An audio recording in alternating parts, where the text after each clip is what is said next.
Se você frequentou os bailinhos de garagem nos anos 70 ou 80, ou se passava as tardes com o ouvido colado no rádio FM, esperando a sua música favorita tocar, existe uma voz que está cravada no seu DNA. This has got to be the saddest day of my life.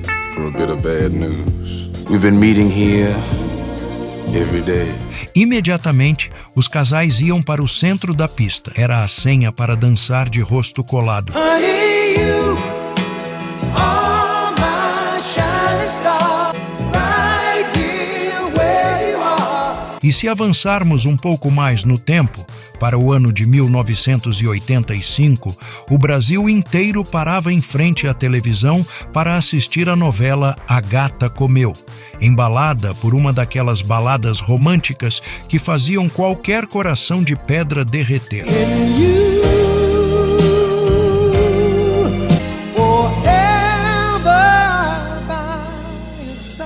Estamos falando do The Manhattans, os reis da elegância, os mestres do rhythm and blues romântico.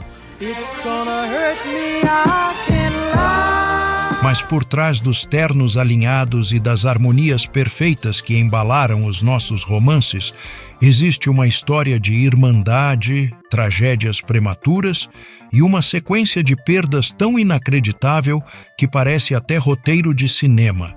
Hoje, nós vamos viajar no tempo e descobrir como 5 veteranos do exército criaram um dos grupos mais aclamados da história da black music e como o destino cobrou um preço altíssimo de cada um deles.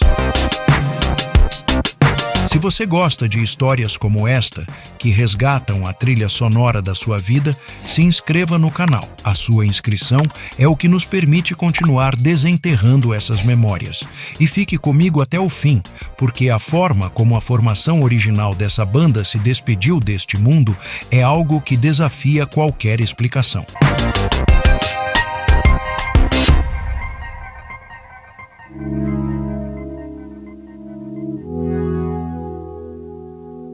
A nossa história começa no estado de Nova Jersey, no início dos anos 60.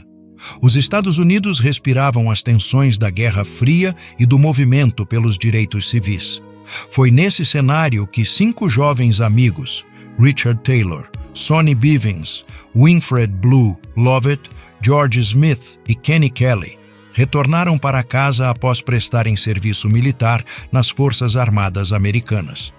Quando finalmente foram dispensados, eles tinham uma escolha a fazer: arrumar empregos comuns em fábricas ou arriscar tudo no que eles mais amavam fazer, que era cantar. Eles escolheram a música. Inspirados pelo nome de um coquetel famoso e sofisticado que viram em um bar, eles se batizaram de The Manhattans. O nome era perfeito, soava elegante, noturno e clássico. Exatamente como a música que eles queriam fazer. Eles começaram a compor suas próprias canções e a participar de concursos de talentos que eram a grande porta de entrada para jovens negros nos anos 60. Em meados de 64, o talento deles chamou a atenção da pequena gravadora Carnival Records. Eles gravaram vários singles e até 2 discos completos. Mas o sucesso é uma porta difícil de abrir. Eles não tiveram muito impacto nacional, ficando restritos apenas às redondezas de Nova Jersey e Nova York. Foi só no final da década, em 69, que eles se mudaram para a gravadora Deluxe e começaram a fazer turnês maiores. Durante uma dessas viagens, eles conheceram um jovem cantor universitário na Carolina do Norte chamado Gerald Alston. A voz do garoto era um absurdo. Impressionados, os Manhattans o convidaram para integrar o grupo.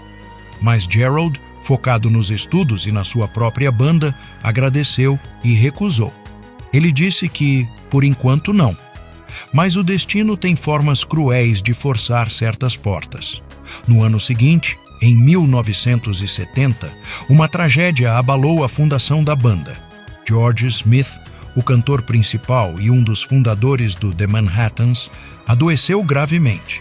Ele foi diagnosticado com um tumor cerebral e, de forma fulminante, faleceu. A perda de George devastou os amigos. A banda estava prestes a acabar. Sem o seu vocalista principal, eles não sabiam como continuar. Foi então que eles se lembraram daquele garoto da Carolina do Norte. Eles fizeram o convite novamente. Dessa vez, entendendo o peso do momento e a oportunidade, Gerald Alston aceitou.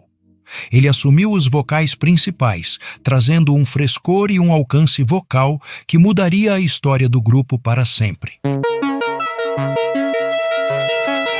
Passado o luto, os Manhattans encontraram sua fórmula de ouro. Eles começaram a gravar praticamente um álbum por ano, emplacando sucessos absolutos nas rádios americanas e mundiais. A marca registrada deles eram as músicas românticas, o chamado slow jam, com harmonias vocais que pareciam flutuar.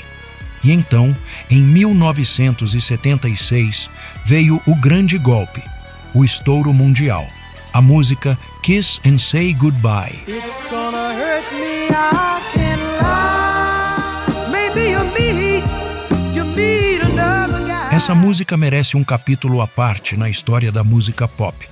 Ela foi composta por Blue Lovett, o membro da banda dono daquela voz incrivelmente grave. A introdução falada, onde ele explica que está terminando um caso amoroso clandestino e pede um último beijo de despedida, se tornou obrigatória em todo baile black e festa nostalgia.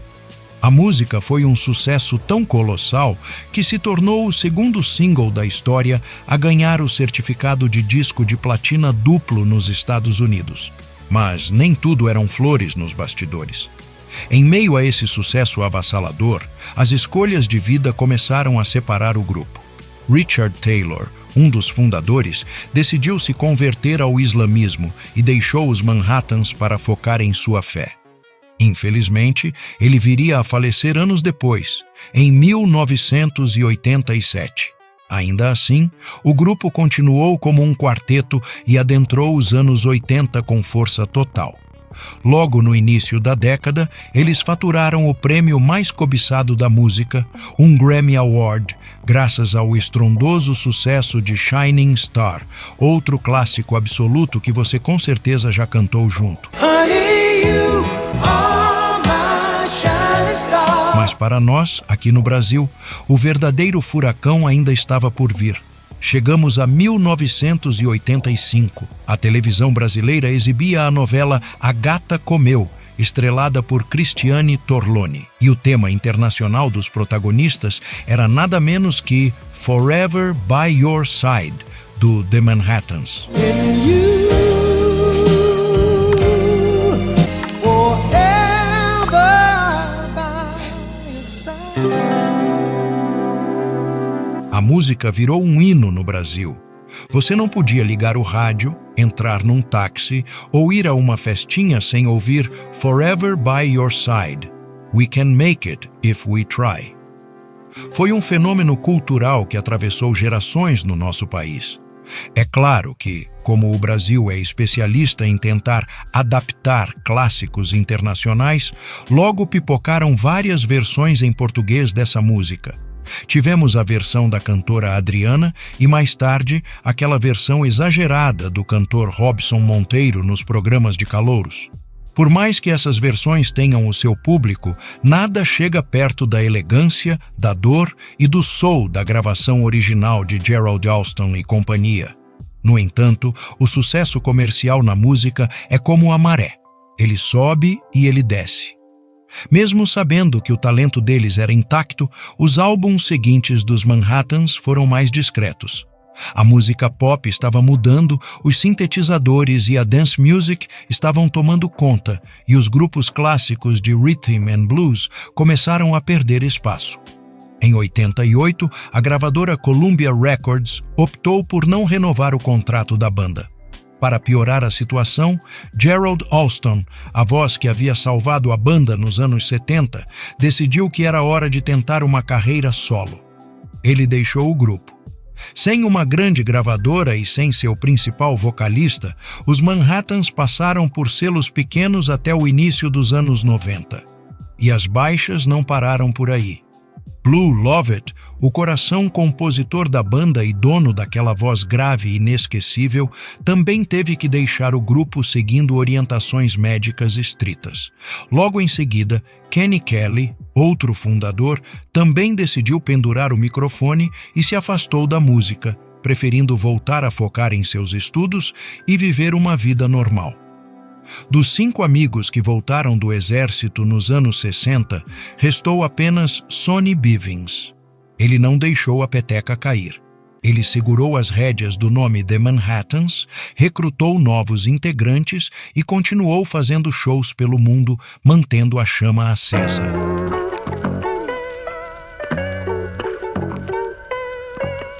Enquanto isso, em outra frente, Blue Lovett melhorou da saúde. Se uniu novamente a Gerald Alston e, junto com outros músicos, formou uma segunda versão do grupo. Eles também se apresentavam como The Manhattans, em shows mais esporádicos, voltados para fãs saudosos que queriam ouvir a dupla clássica cantando os hits. Mas o que aconteceu no final da história desses fundadores é algo que deixa qualquer fã arrepiado. É uma daquelas coincidências trágicas que provam como esses caras estavam conectados não apenas pela música, mas pelo destino. Em dezembro de 2014, Sonny Bivins, o homem que nunca desistiu da banda, faleceu aos 78 anos. Acredite ou não, apenas uma semana depois do funeral de Sonny, nós perdemos Blue Lovett. O dono da voz grave que imortalizou Kiss and Say Goodbye morreu também aos 78 anos.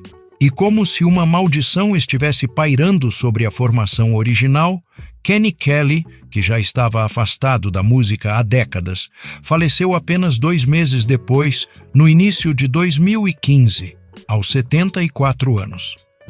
Em um piscar de olhos, no espaço de 90 dias, os últimos membros fundadores do The Manhattans desapareceram deste mundo. Nenhuma daquelas vozes originais que formaram a banda após saírem do exército está mais entre nós. Mas a música não morre. Gerald Alston, que foi o segundo vocalista da história da banda e que era bem mais jovem que os fundadores originais, hoje está na casa dos 70 anos e continua na ativa. Ele assumiu o manto, recrutou novos músicos e continua viajando o mundo como The Manhattans, mantendo vivo o legado dos amigos que perdeu. Ele, inclusive, continuou vindo ao Brasil, lotando casas de shows e provando que a boa música é a prova do tempo. Os Manhattans não foram apenas uma banda. Eles foram um dos maiores nomes da música romântica de todos os tempos. Com seus ternos alinhados, passos coreografados e aquela mistura perfeita da voz suave de Alston com o baixo rasgado de Lovett, eles influenciaram toda uma geração que viria depois. E você? Quantas vezes não dançou de rosto colado ouvindo Kiss and Say Goodbye? Que memórias a novela A Gata Comeu e a música Forever by Your Side trazem para a sua vida? Conta pra mim aqui nos comentários. Vamos manter essa nostalgia viva. Se essa história tocou você, deixe seu like, compartilhe o vídeo com quem também viveu essa época de ouro e nos vemos na próxima viagem musical.